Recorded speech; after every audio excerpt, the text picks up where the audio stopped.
साद्वैतं समधूतं परिजनसहितं कृष्णचैतन्यदेवं श्रीराधाकृष्णपादान् सहगणा ललिता श्रीविशाखान्वितांश्च ॐ अज्ञानतिमिरन्धस्य ज्ञानाञ्जनशलाकया चक्षुरुन्मीलितं येन तस्मै श्रीगुरुवे नमः। नमोऽयं विष्णुपदाय कृष्णपृष्ठाय भूतले श्रीमते भक्तिवेदान्त स्वामिनिति नामिने। नमस्ते सरस्वती देवे गौरवाणी प्रचारिणे निर्विशेषशून्यवादी पाश्चात्यदेशोत्तारिणे। जयो श्रीकृष्ण चैतन्य प्रभु नित्यानंद श्री अद्वैत गदाधर श्रीवासदि गौरभक्तवृंद।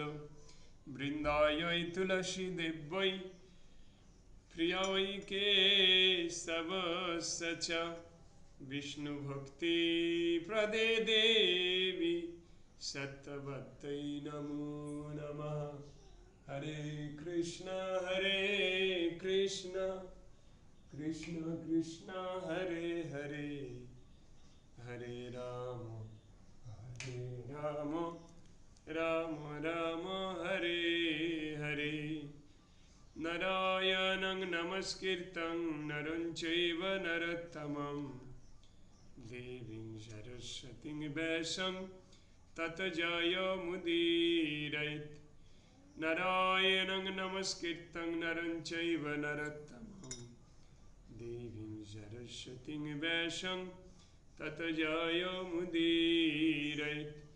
मूकं करोति वाचालं पङ्गुं लङ्घयति गिरिं यत्कृपातमहं वन्दे श्रीगुरुदीनतारिणं परमानन्दमाधवं श्रीचैतन्य ईश्वरं नष्टप्रायेषु अभद्रेषु नित्यं भगवतो सेवया। भगवते उत्तम श्लोके भक्तिर्भवति नैष्टिकी। ॐ नमो भगवते वासुदेवाय ॐ नमो भगवते वासुदेवाय ॐ नमो भगवते वासुदेवाय। त्वमेव माता च पिता त्वमेव बन्धुश्च सखा त्वमेव विद्या द्रविणं त्वमेव सर्वं द्रविणं त्वमेव सर्वं मम देव।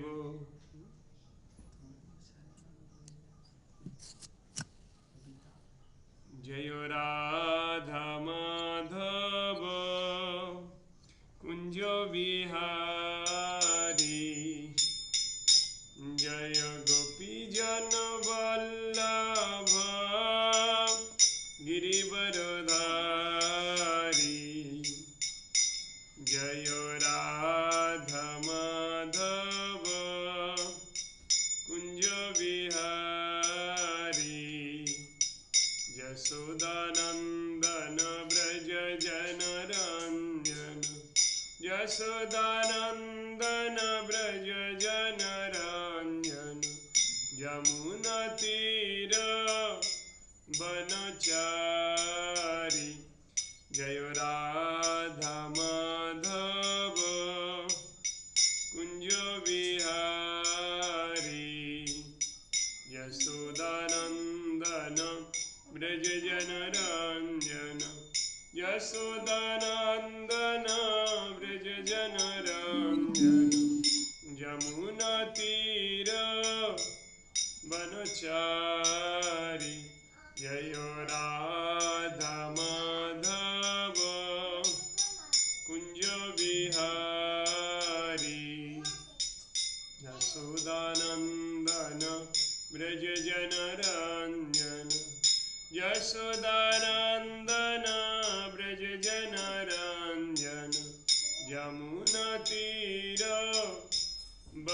ব্রহ্মচারী জয় রাধা মাধব কুঞ্জ বিহারী জয় শ্রী কৃষ্ণ চৈতন্য প্রভু নিত্যানন্দ শ্রী অদ্বৈত গদাধর শ্রীবাসাদি গৌর ভক্ত বৃন্দ হরে কৃষ্ণ কৃষ্ণ কৃষ্ণ হরে হরে হরে রাম রাম রাম হরে হরে হরে কৃষ্ণ কৃষ্ণ কৃষ্ণ হরে হরে হরে রাম রাম রাম হরে হরে হরি বো জয় প্রভুপাদা জগদ্গুরু শ্রীল প্রভুপাদা গুরুদেবা পতিত পাবন শ্রীল গুরুদেবা জয় জয় গুরুদেব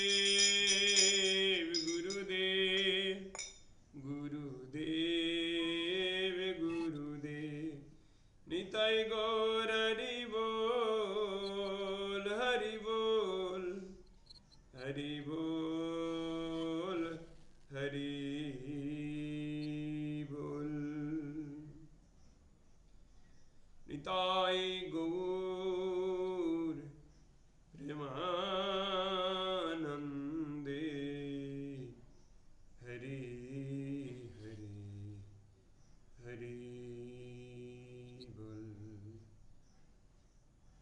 হরে কৃষ্ণ। খুব আনন্দিত আমি। হরে কৃষ্ণ। হ্যাঁ প্রিয়া মাতাজি, ওই মুকুটটা পেয়ে গেছি আমরা, খুব সুন্দর। ওই ধন্যবাদ প্রভু। হ্যাঁ খুব সুন্দর ছিল। আজকের সকালে মা ওটা পরিয়েছে, ওই পাঠাবো গ্রুপে কৃষ্ণের মুকুট। ওই যে মাতাজি যেটা কালকের ফটো তুলে পাঠিয়েছিলেন, ওটা অলরেডি উনি পার্সেল করে দিয়েছিলেন, কালকে দুপুরবেলা দিয়ে গিয়েছে। হ্যাঁ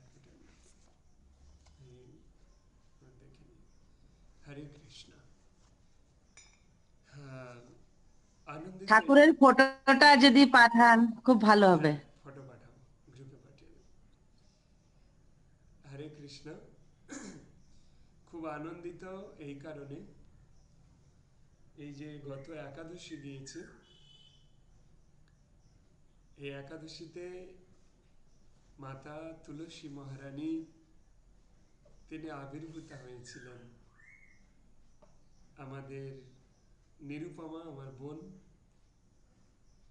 নিরুপমার শরীরে, এবং তিনি কথা বলেছেন, আশীর্বাদ প্রদান করেছেন। খুব আনন্দিত আমরা। তো সেটা দেখানো সম্ভব হয়নি, রাত্রে ছিল বলে আর অনলাইনে আসেনি। যাই হোক, মাতা তুলসী দেবী তিনি খুব কৃপাপরায়ণা। তিনি ভগবান কৃষ্ণের আরাধনা ব্যতীত তার জীবনে আর কিছু নেই। ভগবান কৃষ্ণের পূজা করাটাই তার জীবনের উদ্দেশ্য। প্রচুর অর্থ, প্রচুর সম্পত্তি, সমস্ত কিছু পরিত্যাগ পূর্বক তিনি একটা গভীর অরণ্যে কৃষ্ণ পূজায় রত ছিলেন। কৃষ্ণ প্রিয়া তুলসী। মহারাজ কেদার তার কন্যা, তার নাম বৃন্দা। তিনি এমন তপস্যা করেছিলেন যার ফলে ব্রহ্মার মতো আয়ু লাভ করেছিলেন এবং শ্রীকৃষ্ণকে পতিরূপে লাভ করেছেন। ওই কাহিনী বলবো আমি। তো এখন আমি গীতাতে চলে আসি, এসে আমি ওখানে আসব। হরে কৃষ্ণ। এই লিঙ্কটা একটু আমার সেই ইয়েতে দিয়ে দাও।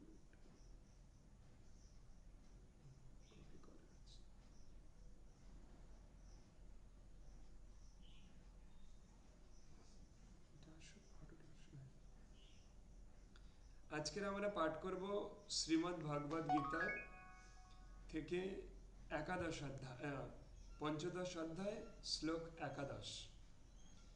अथो श्रीमद्भगवद्गीता पंचदश अध्याय पुरुषोत्तम जगः एकादश अध्याय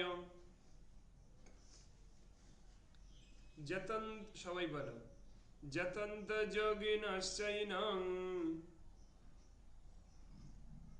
पश्यन्तात्मनवस्थितं जतन्तः कृतात्मानो नैनं पश्यन्त चेतसः।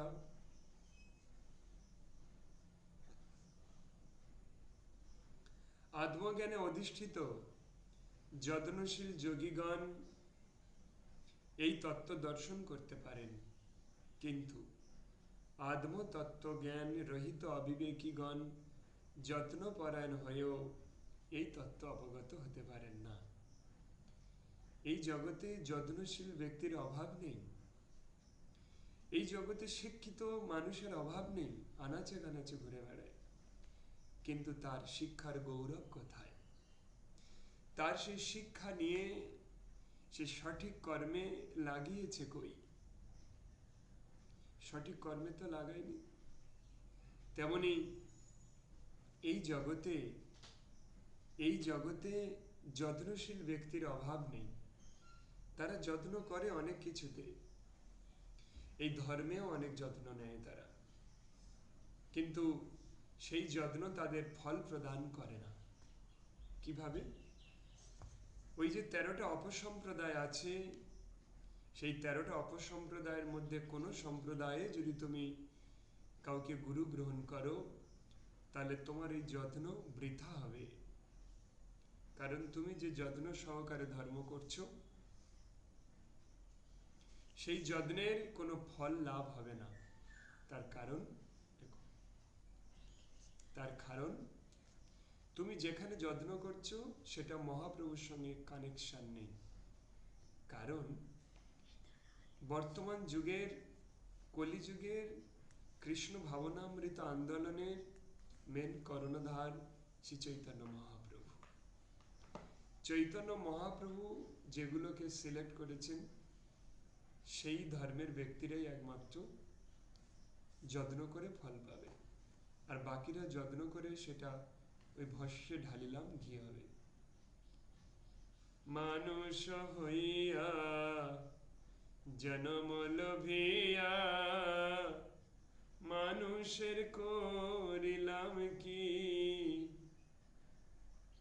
ওরে গুরু না ভজিয়া সন্ধ্যা সকালে মন প্রাণ দিয়া রে, আরে না হবে মোর মানব জনম পাষাণে কুটিলে মাথা পরাণ বন্ধুরে, দাও দেখা দয়া করে। পাষাণে মাথা ঠুকলেও এই মনুষ্য জীবন আর প্রাপ্ত করতে পারবো না আমরা। এই মনুষ্য জীবন প্রাপ্ত করার একটাই পথ, ধর্ম করা। ধর্ম তোমার মন থেকে উত্থিত কোনো কিছু নয়। হ্যাঁ, এমনও হয় কেউ দেবতার দর্শন করতে পেরেছে, তার মানে কি তার অনুসরণ করলে তুমি মুক্তি পাবে? হিরণ্যকশিপু তো ব্রহ্মাকে দর্শন করেছে, হিরণ্যকশিপু তো সাক্ষাৎ ভগবান নৃসিংহদেবকেও দর্শন করেছিলেন, প্রহ্লাদের আরাধ্য। তাহলে কই তো কেউ হিরণ্যকশিপুরের মূর্তি রেখে পূজা করে না? শিশুপাল দন্ত্রবক্র তো সরাসরি কৃষ্ণের সঙ্গে সবসময় কথা বলতো, অসুর, কই তাদের তো কেউ পূজা করে না? এটা কি এমন? কোনো অসুরও যদি সাধনা করে তাহলে সে দেবতার দর্শন করতে পারবে। তার মানে কি সে তোমার উপাস্য না, সে তোমার আরাধ্য না। এই দেবদেবতাদেরকে দর্শন করার জন্য ছোট ছোটখাটো সাধনা করলেই তো পাওয়া যায়। যখন সুন্দর করে দেখো, যখন ওই বকাসুর, বগরূপী সেই বড় অসুর যখন কৃষ্ণকে উদরস্থ করে, গিলে ফেলে, কি বলছি শোনো, উদরস্থ করে যখন, তখন ৩৩ কোটি দেবতা মধ্যে কিছু বিশিষ্ট দেবতা তার সামনে উপনীত হয়েছিলেন। ইন্দ্রদেব, বরুণদেব, অগ্নিদেব, স্বয়ং ব্রহ্মাজি, শিবজি। তো সেই বকাসুর বলছে, मैं क्या कर दिया, আমি এমন কি করলাম যে সমস্ত দেবতারা এসে আমার সামনে উপস্থিত, এসব দেবতা আমার সামনে চলে এসেছে। তার মানে কি বকাসুরকে পূজা করবে নাকি? যে বকাসুর তো সমস্ত দেবতাদেরকে দর্শন করে ফেলল। অর্থাৎ কে কোন পাহাড়ের শিখরে উঠে, কে কোথায় গিয়ে কোনো একটা দেবতাকে দর্শন করে ফেলেছে, এটা কি এমন ব্যাপার? সে তোমার আরাধ্য হতে পারে না। আরাধ্য হওয়ার জন্য একজন ব্যক্তি আছেন, সে হচ্ছেন পরমেশ্বর ভগবান, ঈশ্বর পরম কৃষ্ণ, সচ্চিদানন্দ বিগ্রহ, অনাদির আদি গোবিন্দ, সর্ব কারণ কারণ। ঈশ্বর কি করেন? তিনি তাকে আড়ালে রাখেন। একটা কীর্তন আছে, আরে কত কাল ও গো ঘন শ্যাম, আড়ালে আড়ালে রবি, আরে কত কাল গো ঘন শ্যাম, আড়ালে আড়ালে রবি। কীর্তনটা পুরো জানি না। হে ঘনশ্যাম, আর কত কাল তুমি এভাবে আড়ালে আড়ালে থাকবে? ভগবান তোমাকে আড়াল করে রাখবে যাতে তুমি তাকে দেখতে না পাও, বুঝতে না পাও। আর তার অনুগামী যে ভক্তদেরকে আড়াল করে দেবেন তোমার মনোবৃত্তি অনুসারে। রামকৃষ্ণদেব একটা কথা বলেছিলেন, যার যেমন ভাব তার তেমন লাভ। কথাটা ভুল নয়, কথাটার মাহাত্ম্য আছে। রিয়েলি এখন অনুভব করছি, তোমার হৃদয়ে প্রবৃত্তি যেমন হবে, ভগবান তোমার কাছে সেভাবে প্রকট হবেন। তোমাকে আড়াল করে দিতে পারে ভগবান কোনোভাবে। শুদ্ধ ভক্তদের সান্নিধ্য লাভ থেকে তোমাকে ভগবান আড়াল করে দিতে পারেন। কেন? যদি তুমি যোগ্য না হও, তাহলে তোমাকে ভগবান কখন, এই পর্যন্ত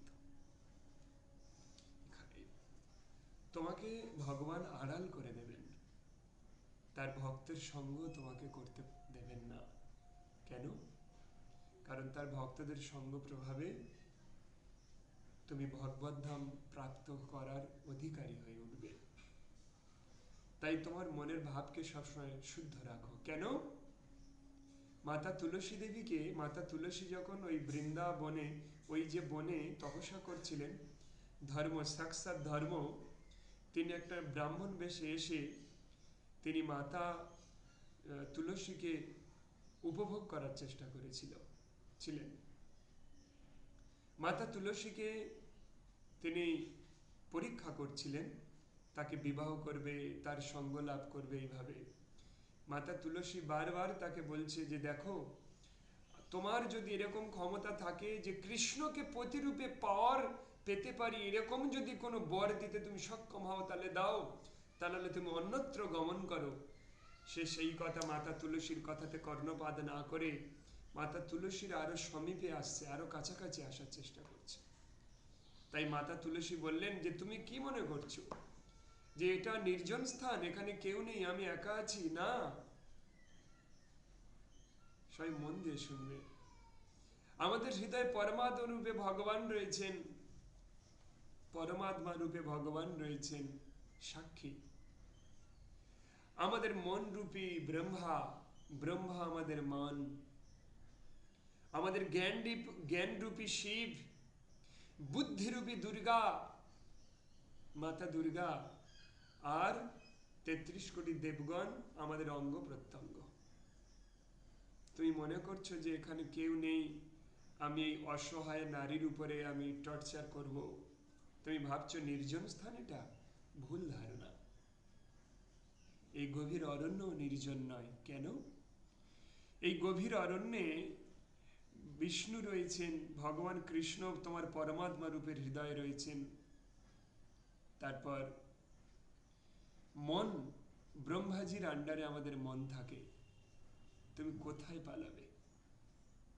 কৃষ্ণ নাম করো জীবার সব মিছে, ওরে পলাইতে পথ নাই জম আছে পিছে। হে কৃষ্ণ করুণা সিন্ধু, দীনবন্ধু জগৎপতে, গোপীশা গোপিকা কান্ত রাধাকান্ত নমস্তুতে। হে কৃষ্ণ তুমি আবির্ভূত হও এই সমস্ত ভক্তমণ্ডলীর সমীপে, রাধারানী আর মাতা তুলসীকে নিয়ে। হরে কৃষ্ণ কৃষ্ণ কৃষ্ণ হরে হরে, হরে রাম রাম রাম হরে হরে। আমরা নির্জন নই, তাই আমরা যেন মনে প্রাণেও কখনো যেন আমরা কোনোদিন গুরু কৃষ্ণ ভগবানকে নিন্দা না করি। তার কারণ তোমার সম্মুখে সবাই উপস্থিত, তোমার হৃদয়ে কৃষ্ণ, তোমার মন ব্রহ্মা, তোমার জ্ঞান শিব, তোমার বুদ্ধি মাতা দুর্গা, আর তোমার হাত পা সব দেবতারা। তুমি কোথায় যাবে? অধরং মধুরং বদনাং মধুরং, নয়নাং মধুরং হসিতাং মধুরং, হৃদয়ং মধুরং গমনাং মধুরং, মধুরাধিপতেরখিলাং মধুরং, বচনং মধুরং চরিতাং মধুরং, বসনং মধুরং বলিতাং মধুরং, চলিতাং মধুরং ভ্রমিতাং মধুরং, মধুরাধিপতেরখিলাং মধুরং, বেণুর মধুর রেণুর মধুর, মধু পানির মধুর, পদ মধুর, নৃতং মধুরং সখং মধুরং, মধুরাধিপতেরখিলাং মধুরং, গীতং মধুরং পীতং মধুরং, ভুক্তং মধুরং সুপ্তং মধুরং, রূপং মধুরং তিলকং মধুরং, মধুরাধিপতেরখিলাং মধুরং, করণং মধুরং তরণং মধুরং, হরণং মধুরং রমণং মধুরং, বমিতং মধুরং সমিতং মধুরং, মধুরাধিপতেরখিলাং মধুরং, গুঞ্জা মধুরং মালা মধুরং, যমুনা মধুরা বীচি মধুরং, সলিলং মধুরং কমলং মধুরং, मधुराधिपते राखिलाम मधुरम गोपी मधुरा लीला मधुरा मुक्तांग मधुरा भुक्तांग मधुरम ऋषिटांग मधुरां शिष्टांग मधुरम मधुराधिपतेरखिलां मधुरम गोपा मधुरा गाव मधुरा जष्टिर्मधुरा सृष्टिर्मधुरा दलितां मधुरां फलितां मधुरं मधुराधिपतेरखिलां मधुरम। इति श्री वल्लभाचार्य विरचित श्री मधुराष्टकम संपूर्णम। मधुर, तार चुरी करा मधुर, तार हासि मधुर, तार गीत मधुर, तार चलन मधुर, तार हरण मधुर, सबकिछु मधुर। ताई সেই মধুর কৃষ্ণ, সেই করুণাময় ভগবান, অনন্ত কোটি ব্রহ্মাণ্ডের সৃষ্টিকর্তা পরমেশ্বর, তার চরণে প্রপত্তি স্বীকার করা ছাড়া আমাদের জীবনের আর কোনো উদ্দেশ্য থাকা উচিত নয়। মনুষ্য জাতি আমরা কর্মাসক্ত মনুষ্য। মনুষ্য জাতির চারটে দোষ থাকে: ভ্রম, প্রমাদ, বিপ্রলিপ্সা, কর্ণাপাটব। ভ্রম, ভুল হওয়া, প্রমাদগ্রস্ত হওয়া, বিপ্রলিপ্সা, কর্ণাপাটব, চুরি করা, অশুভ ভাব আনা, মিথ্যা বস্তুর প্রতি আসক্তি, এই জগতের নারী, অর্থ, সম্পত্তি সব মিথ্যা, এগুলোর প্রতি আসক্তি। বায়ু, পিত্ত, কফ আর মেদের গঠন, ইহাতে আকর্ষিত হয় নারীর নয়ন। লিকুইড সৌন্দর্য, লিকুইড বিউটি, পুরোটা লেখো। কেন পরীক্ষায় লিখবে কি করে? লেখো, লেখা একটা ব্যায়াম, লেখো। Liquid beauty. লিকুইড বিউটি নিয়ে একটা ছোট কাহিনী বলি। আমরা ভগবানের সেবা ছাড়ার অন্য কিছুর প্রতি যেন আসক্তি না হয় আজ আমাদের হৃদয়ে। মাতা তুলসী, সমস্ত দেবদেবীদের কাছে প্রার্থনা করা উচিত। কেন? কারণ এই জগতের সবকিছু স্বপ্নের ন্যায় মিথ্যা। একদিন এক সুন্দরী নারীর প্রতি এক যুবক ব্যক্তি আকর্ষিত হয়।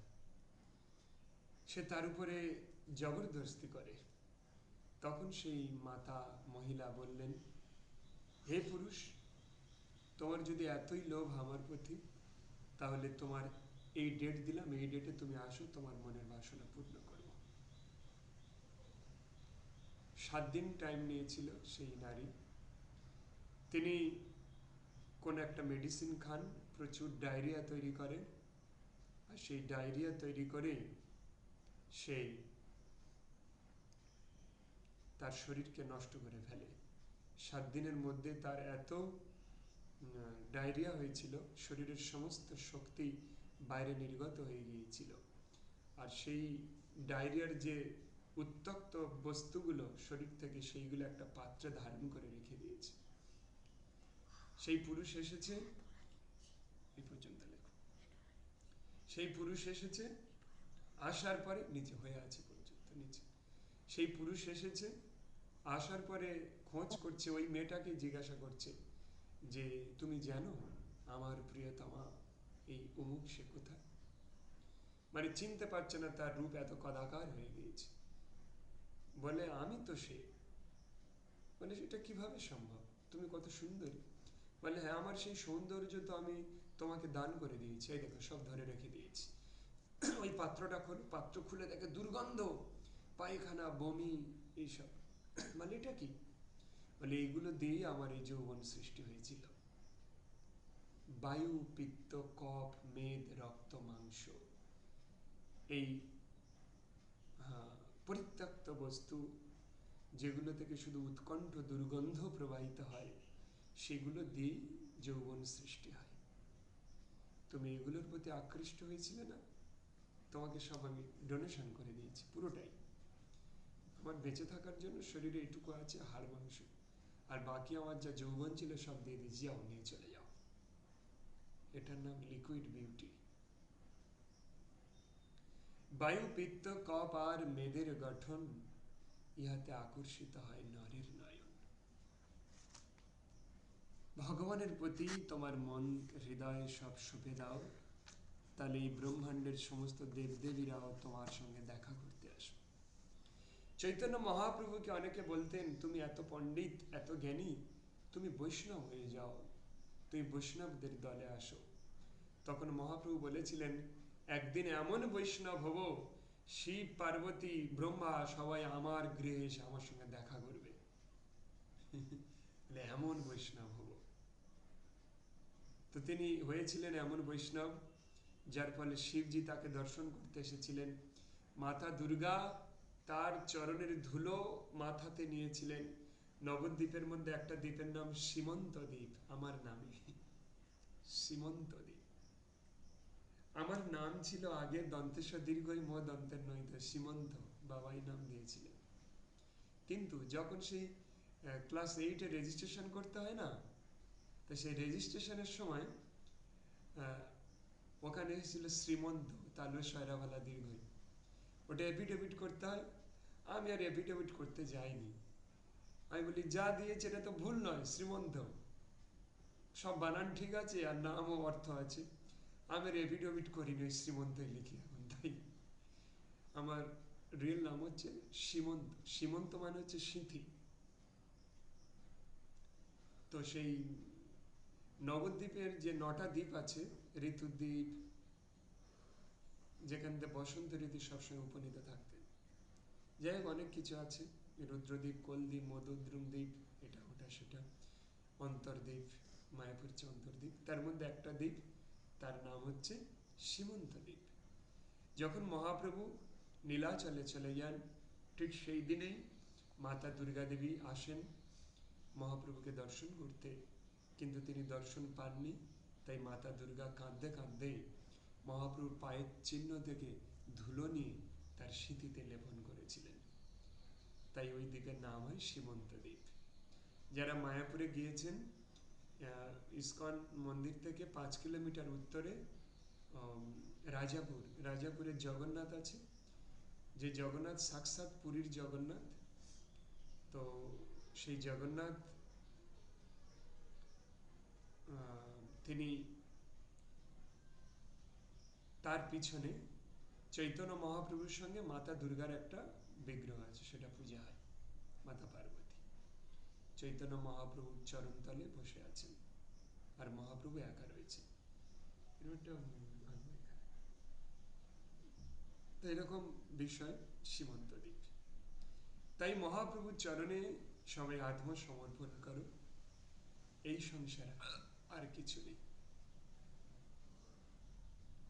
আমার বলিতে প্রভু আর কিছু নাই, তুমি আমার মাত্র পিতা বন্ধু ভাই। দেখো কত সৌভাগ্যবান আমি, আমার 2টো সন্তান, তাদেরকে মন্দিরে পূজার ব্যবস্থা করে দিতে হয়েছে, মন্দিরে বিগ্রহ এনে দিতে হয়েছে, তারা দুজনে জব করে। এখন সকাল থেকে তারা দুজনে মন্দিরে আরতি করছে, সেবা পূজা করছে, এখন পড়তে বসেছে। দেখো উপরে একটা ছোট খেলনা মন্দির আমার ছেলেদের, ওরা খেলতে খেলতে পূজা করে। এই দেখো জগন্নাথ বলদেব সুভদ্রা, আর ওই পাশে হনুমানজি আছে, ওইদিকে আছে নৃসিংহ ভগবান আর তুলসী মহারানী, ওই আর ওখানে নৃসিংহ দেবের বিগ্রহ আছে। তো ওরা এইগুলো সেবা পূজা করে দুজনে, বাচ্চাদের ঠাকুর। আর সেই লালচাঁদপুর ছেলে আরেকটা ছোট আছে নীলাদ্রি, সে সারাক্ষণ নাচে, ওর কাজ নাচ। আর এরা স্কুল থেকে এসে সেবা পূজা করে। এই হচ্ছে আমার বড় ছেলে, দেখো জপে মগ্ন, জপ করছে। আর এই হচ্ছে বলরাম, এবার ধুতি পরে আছে, সকালে ঠাকুরের কাজ করে, এবার এই পড়তে বসেছে। আমি গীতা পাঠ করি, ও পড়ে, ও একটু পরে পড়বে। তো ভগবান এরকম একটা সংসার আমাকে গিফট করেছেন, আর কি চাই। আর তোমরা তো আছো আমার সংসারে, গীতার সংসার, বৃহৎ এক সংসার। বৃহৎ এক সংসার। সেই সংসারের আমরা তিনজন নিকৃষ্ট জীব আপনাদের সেবায় রত। তাই সবার উচিত গুরুদেব হরে কৃষ্ণ। হরে কৃষ্ণ। শান্তিরূপে কি চাই? গুরুদেব হ্যাঁ, তোমার হনুমানের সঙ্গে কেমন আমার আছেন কথা আপনি? হয়েছে, তোমার হনুমানের সঙ্গে কথা হয়েছে, জগন্নাথের সঙ্গে কথা হয়েছে, ওই বলরামের শরীরে, বলরামের শরীরে এসে কথা বলেছে। দাঁড়াও, কোথায়? হ্যাঁ, গুরুদেব বলো। আপনি এখন কেমন আছেন? বিষয় কি বলতো, যদি একটা মাছ, মাছ কি? কিন্তু উভচর প্রাণী নয়, মাছ জলজ প্রাণী, জলের অক্সিজেন নিয়েই সে বেঁচে থাকে। কিছু মাছ উভচর আছে, কিন্তু সেই মাছ যদি জল ছেড়ে দেয়, তার যেমন পরিস্থিতি হয়, আমার এই সংসারের ভারসাম্য হারিয়ে তার সেরকম পরিস্থিতির সৃষ্টি হয়েছে। তাই আমি একটু ভালো নেই। সত্যজিৎ এখানে আসে, ও জানে, ভারতী মাতাজি আসে জানে যে আমি কতটা অসুস্থ হয়ে আছি।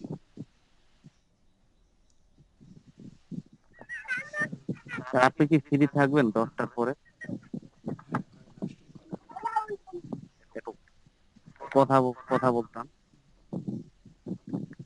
ঠিক আচ্ছা, আছে। তাহলে আমাদের পরের শ্লোকে আম্মু চলে আসি।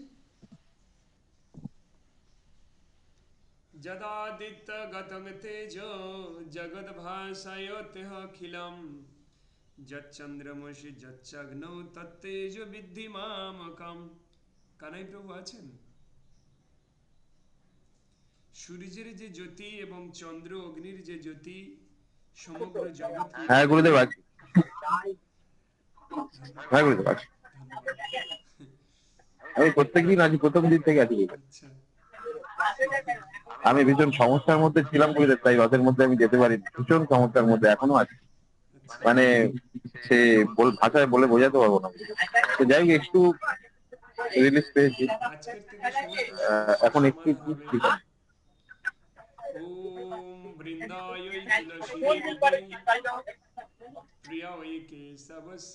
আগে হে কৃষ্ণ বলি। হে কৃষ্ণ করুণা সিন্ধু দীনবন্ধু জগৎপতে গোপেশ গোপিকা কান্ত রাধা কান্ত নমস্তুতে। তপ্ত কাঞ্চন গৌরাঙ্গী রাধে বৃন্দাবনেশ্বরী বৃষভানুসুতে দেবী প্রণমামি হরিপ্রিয়ে। বৃন্দায় তুলসী দেবৈ প্রিয়া ওই কেশবস্য চ বিষ্ণু ভক্তি প্রদে দেবী সত্যবত্তৈ নমো নমঃ। শ্রী শ্রী রাধা মাধব মাতা বৃন্দা দেবীর কৃপায় কানাই প্রভু সহ আমার যত ভক্তরা আছে তারা আজকের থেকে আরোগ্য লাভ করবে এবং তাদের যা যা সমস্যা আছে সব সমাধান হবে। তাই আমি রাধা মাধব আর তুলসী মহারানীর কাছে আমি আর্জি জানালাম সমস্ত ভক্তদের জন্য। আর এই গীতা পাঠের শেষে আমরা নৃসিংহ কবচম পাঠ করব, নৃসিংহদেবের 108 নাম জপ করব, সব ঠিক হয়ে যাবে। আচ্ছা, আমি একটু গীতার পাঠ করি। যতাদিত্য গতং তেজো জগদ্ভাসয়তেऽখিলম যচ্চন্দ্রমসি যচ্চগ্নৌ তত্তেজ বিদ্ধি মামকম।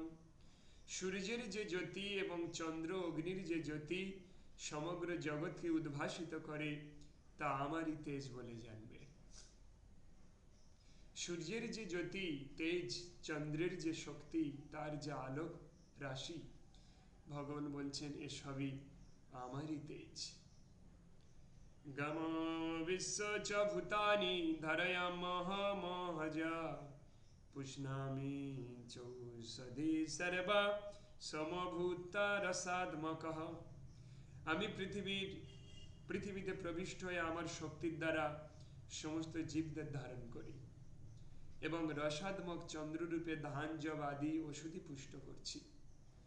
ভগবান বলছেন আমি ধান জব রূপে, আমি চন্দ্র রূপে ধান জব এবং সমস্ত ওষুধি বৃক্ষগুলোকে পুষ্ট করি এবং আমার শক্তির দ্বারা এই সমস্ত জীবদেরকে ধারণ করি। নীলরাজ আছো? এইভাবে আমরা সবাই সেই ভগবান কৃষ্ণের দ্বারা আমরা পরিপুষ্টি লাভ করি চন্দ্র সূর্যের মাধ্যমে। আচ্ছা, এবার একটু পড়বে। চন্দ্র সূর্যের মাধ্যমে, সেই চন্দ্র হচ্ছে ভগবানের বাম চোখ, সূর্য হচ্ছে ভগবানের ডান চোখ। আমাদের এই ইড়া হচ্ছে বা চন্দ্র, বাঁদিকের নাক, পিঙ্গলা হচ্ছে ডান নাক সূর্য। হ্যাঁ, তো এইভাবে কৃষ্ণেরও তাই। তাই আমরা যেন জ্ঞানত, কোনো অজ্ঞানত কোনো ভুলভাল চিন্তা যেন না করি, কারণ সূর্য আর চন্দ্র আমাদের দুটো নাসিকাতে রয়েছেন। হৃদয়ে ভগবান, জ্ঞান রূপে শিব, মন রূপে ব্রহ্মা, আর বুদ্ধি রূপে মাতা দুর্গা, আর শরীরে অঙ্গ প্রত্যঙ্গ রূপে দেবদেবীরা উপস্থিত। সাবধান।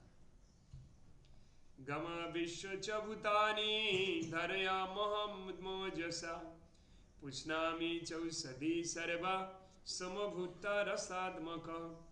আমি পৃথিবীতে প্রবিষ্ট হয়ে অহং বৈশ্বনর ভূতা প্রাণিনাং দেহমাশ্রিত প্রাণাপান সমাযুক্ত পচ্চমন্নং চতুর্বিধম। এবার দেখো কি বলছে। আমি জঠরাগ্নি রূপে প্রাণীগণের দেহে আশ্রয় করে প্রাণ ও আপান বায়ুর সংযোগে 4 প্রকার খাদ্য পরিপাক করি। প্রাণ অপান, পঞ্চ যে বায়ু আছে না, পঞ্চবায়ুতে আমাদের আত্মা ভাসমান থাকে। প্রাণ আর অপান বায়ুর যদি কারোর সমস্যা হয় তাহলে জঠরাগ্নি হজম গন্ডগোল হয়। প্রাণ অপান, এই মুদ্রা দেখেছিলাম, প্রাণ অপান, প্রাণ অপান, ব্যান সমান উদান, প্রাণ অপান ব্যান সমান উদান, এ হচ্ছে প্রাণ মুদ্রা। প্রাণ অপান ব্যান, তাই আমাদের যে কোনো মেডিটেশনের সময় প্রাণ মুদ্রাতে সবার করানো হয়, এই মুদ্রাতে প্রাণ মুদ্রা। প্রাণ অপান, এই 3টে দিলে অপান হয়ে যায়। এই 3টে বায়ুর ঘর্ষণের দ্বারা আমাদের জঠরাগ্নি সৃষ্টি হয়। আমাদের জঠরাগ্নির নাম কি? আমাদের জঠরাগ্নির নাম কি, কে বলতে পারে? যেটা ভীমের শরীরে অত্যধিক পরিমাণে ছিল। বৃক্ক প্রভু, বৃক্ক। বৃক, বৈরিকার ক, বৃক, বৃক, তাই তাকে ভীমকে বৃকধর বলা হতো। এই বৃক নামক এই জঠরাগ্নি প্রাণ আর অপান বায়ুর সংঘর্ষণে সৃষ্টি হয়, যার ফলে আমরা খাদ্য পরিপাক করি। ভগবান বলছেন এই যে প্রাণ অপান বায়ুর যে সংযোগ, সেটা আমাকে আশ্রয় করে সৃষ্টি হয়, যার ফলে 4 প্রকার খাদ্য পরিপাক হয়। 4 প্রকার খাদ্য কি? চর্ব, চস্য, গুরুদেব, লেজ্জ, পেট। হ্যাঁ বলো। গুরুদেব আর একটু দেখাইলে ভালো হইতো। বলছিলাম একটু দেখাইলে ভালো হইতো, আমি ভিডিওটা অফ ছিল তো, তখন ওপান এ হচ্ছে ভাইওটাতে প্রাণ দেখাইলেন। মুদ্রা, এ হচ্ছে অপান, এই প্রাণ, এ হচ্ছে অপান। এটা আমাদের ভোগ নিবেদনের সময় মাস্ট করতে হয়। প্রাণ অপান, প্রাণ অপান, প্রাণ অপান আচ্ছা গুরু। ব্যান সমান উদান, এই 5টা, এইটা করার পরে প্রাণবায়ু শুদ্ধ হয়ে যায়, পঞ্চবায়ু শুদ্ধ হয়ে যায়, যার ফলে আমরা ভগবানের কাছে আত্মনিবেদন করতে পারি। আর এটার প্রভাবে আমাদের খাদ্য হজম হয়। আমরা যে মুদ্রাতে বসে জপ করি সবাই, এটা হচ্ছে প্রাণ মুদ্রা। এই যে ধ্যান করানো হয়, এই প্রাণ মুদ্রা। প্রাণ, প্রাণ, প্রাণ অপান। তো ভগবান কৃষ্ণের কৃপায় আমাদের জঠরাগ্নি উত্থিত হয়, যার ফলে আমাদের খাদ্য হজম হয়। সব তো ভগবানের হাতে আছে। সর্বস্ব চাং হৃদি সন্নিবেষ্ট মত্ত স্মৃতির জ্ঞান পহনং চ বেদৈশ্চ সর্বৈরহমেব বেদ্য বেদান্ত ক্রিম বেদ বিদেব চাহম। আমি সমস্ত জীবের হৃদয়ে অবস্থিত এবং আমার থেকে স্মৃতি জ্ঞান ও বিলোপ হয়। আমি সমস্ত বেদের জ্ঞাতব্য এবং আমি বেদান্ত কর্তা ও বেদবিদ। আমি সমস্ত জীবের হৃদয়ে অবস্থিত, ভগবান বলছেন পরমাত্মা রূপে। আমার থেকে স্মৃতি, তোমার যে স্মৃতিশক্তি আমার থেকেই হয়। তাই ভোরবেলা কেউ উঠে জপ করলে স্মৃতিশক্তি বৃদ্ধি পায়, জ্ঞানও বিলোপ হয়, আমার থেকে জ্ঞান আসে, আমি সমস্ত বেদের জ্ঞাতব্য, মানে সমস্ত বেদের মেন সার আমি, এবং আমি বেদান্ত কর্তা, আমি বেদান্ত কর্তা, এবং আমি বেদবিদ। বুঝলেন, আমি তো বেদের জ্ঞান, বেদ হচ্ছে সমস্ত শাস্ত্রের উৎসস্থল। তাই আমরা যদি ভগবানকে পূজা করি তাহলে বেদ অধ্যয়নেরও ফল লাভ হয়। যদি কোনো ব্যক্তি ভক্তিযোগ লাভ করে তাহলে সে সমস্ত কিছু লাভ করতে থাকে শুধু ভক্তিযোগের মাধ্যমে। দাদার ওই অঙ্কের খাতা আছে দেখো, ওই উপরে ওই ঘরের বুক সেলফের উপরে ওই বাঁদিকে একটা নিয়ে চলে আসে, বড় নিয়ে চলে আসে। তাই আমরা প্রত্যহ ভগবানকে যেন শ্রদ্ধা নিবেদন করি, আর মাতা তুলসীকে, তার সেবা, তার পূজাতে সমস্ত রোগ ব্যাধি দুঃখ তাপ সব নির্মূল হয়। তাকে দর্শন করলে পাপ দূর হয়, তাকে স্পর্শ করলে ভগবত ধামে যাওয়ার সৌভাগ্য লাভ হয়। কেন? তার থেকে প্রিয়তমা আর কেউ নেই। হ্যাঁ, তিনি সাধনার ফলে ভগবান কৃষ্ণ তাকে আশ্বস্ত করেছিলেন যে তুমি একটুখানি ওটা বলি তাহলে, সেই ধর্মরাজ, তিনি তো ধর্ম এরকম মাতা তুলসীকে পরীক্ষা নিচ্ছিলেন, মাতা তুলসী বুঝতে পারেননি, বারবার ডিস্টার্ব করার ফলে তাকে অভিশাপ দিয়েছিলেন। কি অভিশাপ? তোমার ক্ষয় হোক, তোমার ক্ষয় হোক, তোমার ক্ষয় হোক। চারবারের বার যখন বলতে যায় তখন সূর্যদেব এসে থামিয়ে দেয় যে আর বলো না। কেন? যে ধর্ম অলরেডি ক্ষয় হয়ে গিয়েছে, সতী নারীর অভিশাপ। তখন কৃষ্ণ উপস্থিত হলেন, কৃষ্ণ উপস্থিত হয়ে বললেন যে হে বৃন্দে, হে বৃন্দে, তুমি তপস্যা করে ব্রহ্মার মতো আয়ু লাভ করেছো, ধর্মের অভাবে জগৎ ধ্বংস হতে চলেছে, ধর্ম শেষ হয়ে গিয়েছে, তাই তোমার আয়ু ধর্মকে প্রদান করো, আর বৈকুণ্ঠে তুমি শ্বেত বরাহ কল্পে তুমি বৈকুণ্ঠে জন্ম নেবে, রাধারানী এবং অন্য সখীদের সঙ্গে তুমি আমার প্রিয় হয়ে থাকবে। তাই বলায় বিষ্ণু প্রিয়া তুলসী, কৃষ্ণ ভক্তি প্রদে দেবী সত্যবত্যই নমো নমঃ। তখন তিনি তার আয়ু তাকে প্রদান করেন, প্রদান করে ভগবত ধামে চলে যান। তখন তিনি বলেছিলেন যেহেতু আমি অভিশাপ দিয়েছি, ওই অভিশাপ কখনো বিফল হবে না। কি করতে হবে? কি হবে? বলে তুমি কেশবপ্রিয়া তুলসী, তুমি সত্যযুগে পূর্ণ কলা সম্মানিত থাকবে, চন্দ্রের মতো। চন্দ্রের ক্ষয়রোগ আছে, পূর্ণ কলা সম্মানিত হবে। তারপর ত্রেতা যুগে তোমার শক্তির ক্ষয় হবে, তাই ত্রেতা যুগে অধর্ম শুরু হয়, যুদ্ধ বিগ্রহ। দ্বাপর যুগে তোমার আরো ক্ষয় বৃদ্ধি পাবে, আর কলিযুগে এসে 3 ভাগ চলে যাবে, মাত্র 1 ভাগ থাকবে। এই কলিযুগে মাত্র 1 ভাগ ধর্ম আছে, তাই তো ধর্মের অধঃপতন ঘটবেই, সাধু নিন্দা তো হবেই, গুরুজনকে তো অশ্রদ্ধা হবেই। এটা কলিযুগের নিয়ম, এতে ব্যথিত নয়, দুঃখিত যারা গুরু থেকে বিচ্যুত হয়। কারণ কলিযুগের ধর্মের একটা অংশ আছে, 3 ভাগ নষ্ট হয়ে গেছে ধর্মের। তাই এই কলিযুগে এরকম হবে, অধঃপতন হবে। যখন কারোর ধর্ম করার চরম সীমা চলে আসবে, এবারে মনে হয় সিদ্ধি হবে, এবারে মনে হয় ভগবত প্রাপ্তি হবে, যেহেতু ধর্মের একটা মাত্র অংশ আছে, সঙ্গে সঙ্গে তাকে বিচ্যুত করে দেবে ধর্ম থেকে, যার ফলে সে আর ধর্ম লাভ করতে পারবে না। এ বহুত নজির আছে, বহুত প্রমাণ আছে। তাই এই কলিযুগে ধর্ম করা খুব সন্তর্পণে, খুব সাবধানে, কারণ ধর্ম নেই, মাত্র 1% আছে। যে কোনো মুহূর্তে তোমার হৃদয়ে কুভাবনার উদয় হতে পারে, এটাই কলিযুগের প্রভাব। না তোমার দোষ, না কিছু। হ্যাঁ, তোমার একটু তো দোষ থাকবে, যখন তোমার হৃদয়ে কোনো খারাপ চিন্তা পোষণ করবে, সঙ্গে সঙ্গে এই অধর্ম তোমাকে গ্রাস করে ফেলবে। তাই বারবার সেই কীর্তন করেছিলাম, আজও করছি। কেউ বুঝতে পারে না আমার কথার অর্থ। গুরুর বিক্রিয়া যদি দেখো কখনো, তথাপি অবজ্ঞা নাহি করো কদাচন। গুরু মাতা গুরু পিতা গুরু হন পতি, গুরু বিনা এ সংসারে আর নাহি গতি। গুরু পিতা, গুরু মাতা, গুরুপতি, গুরু বিনা এ সংসারে আর কিছু নেই।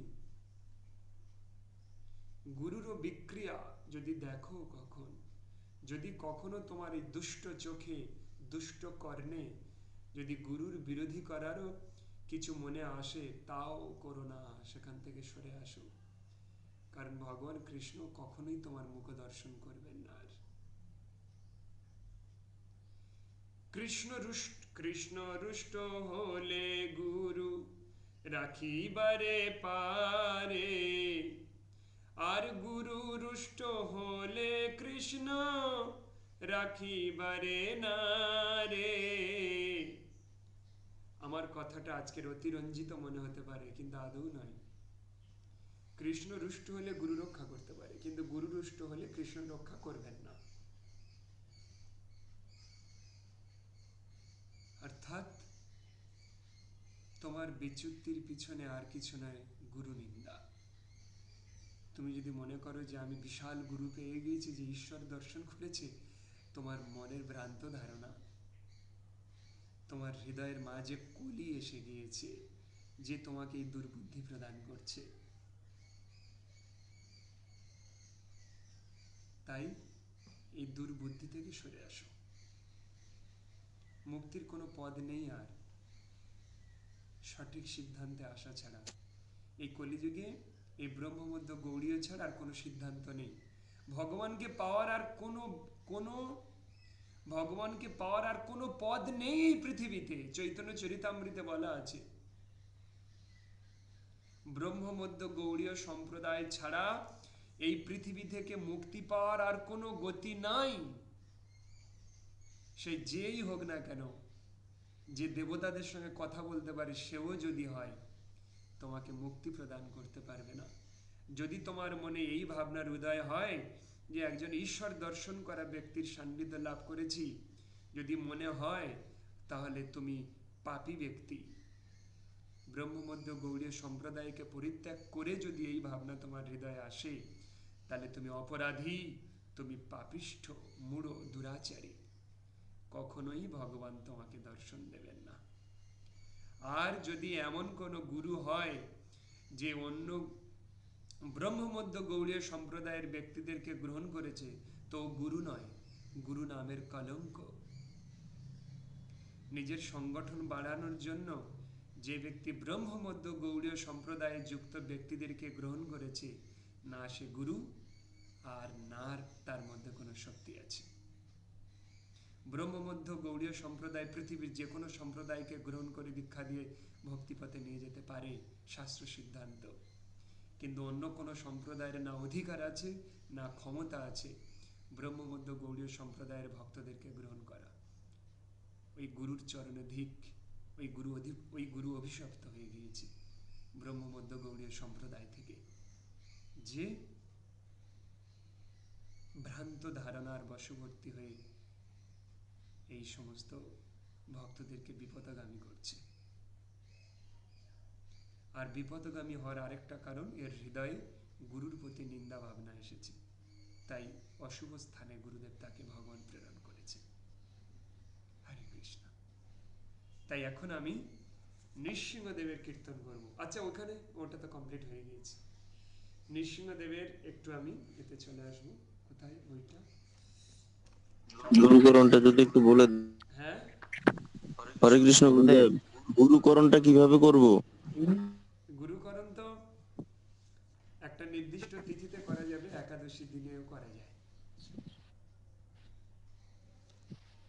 একাদশী আচ্ছা গুরুদেব, তাহলে আপনি একটু দেখুন। হ্যাঁ, একটু একটা জপের মালা, একটা তুলসীর মালা, আর তোমার নিজের আছে আমার কাছে, নতুন আছে আমার কাছে।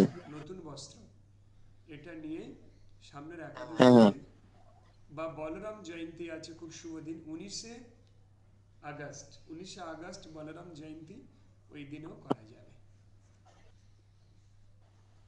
আচ্ছা আচ্ছা, যারা আগ্রহী তারা গ্রুপে জানাবে, তাদেরকে বলরাম জয়ন্তী অবশ্যই। 19শে আগস্টটা দেয়া হবে।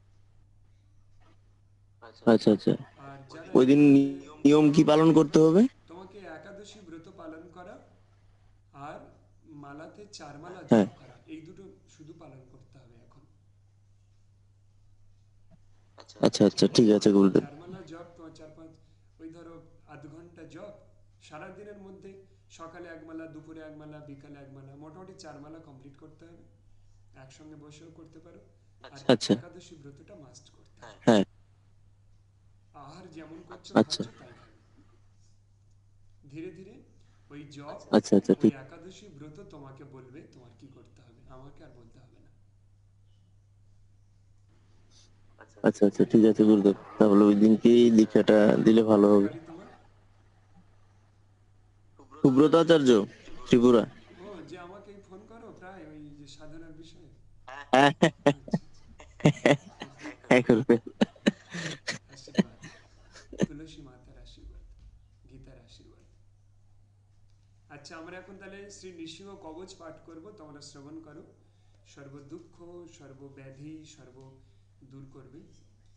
করাল দন্ত সমন্বিত ঘোররূপী বজ্র নখ বিশিষ্ট ভগবান মহা নৃসিংহদেব, আপনি আমার বিঘ্ন সমূহকে বিনাশ করুন, আমার ভয়কে বিদূরিত করুন, আমার শত্রুগণকে ধ্বংস করুন, আমার সমস্ত অমঙ্গল সরতভাবে বিনাশ করুন, ছেদ করুন, ছেদ করুন, হত্যা করুন, হত্যা করুন, আমার সমস্ত অভীষ্ট পূর্ণ করুন, পূর্ণ করুন, আমাকে রক্ষা করুন, রক্ষা করুন। এটা আমি বাংলা অনুবাদ বললাম। এই মন্ত্রটা যারা যারা একমাত্র জপ করে তাদেরকে দেয়া যাবে। এই মন্ত্রটা জপ করার ফলে এটা ভক্তদের রক্ষা করবে একমাত্র এই মন্ত্রটা। সমস্ত বিঘ্ন, সমস্ত বিপদ দূর করবে এবং ত্রৈলোক্য বিজয় দেবে। ত্রিলোক বিজয় করতে পারবে সে। এরকম কিছু আমি দেব, যেটা শুধু যারা জপ করে, একাদশী করে, তারা এটা পাঠ করতে পারবে। নিরামিষ আহার করে পাঠটা, যেদিনে পাঠ করবে সেদিনে নিরামিষ আহার করে। প্রত্যহ পাঠ করা উচিত, পরে প্রত্যহ নিরামিষ খাবে, প্রত্যহ পাঠ করবে। এখন সপ্তাহে একদিন নিরামিষকে, একদিন করে পাঠ করবে। গুরুদেব, হ্যাঁ বলো। গুরুদেব আমি তো নিরামিষই খাচ্ছি অলরেডি, তাহলে কন্টিনিউ পাঠ একাদশী করতে দিচ্ছে, পারবে। নিরামিষ খাচ্ছি তো। আমি মন্ত্রটা দিয়ে দেবো গ্রুপে, সবাই নেবে। তার একটা ওই জেরক্স কপি করে বাড়িতে রেখে দেবে, এতেই কাজ হবে। শ্রী শ্রী নৃসিংহ কবচম শ্রী নারদ উবাচ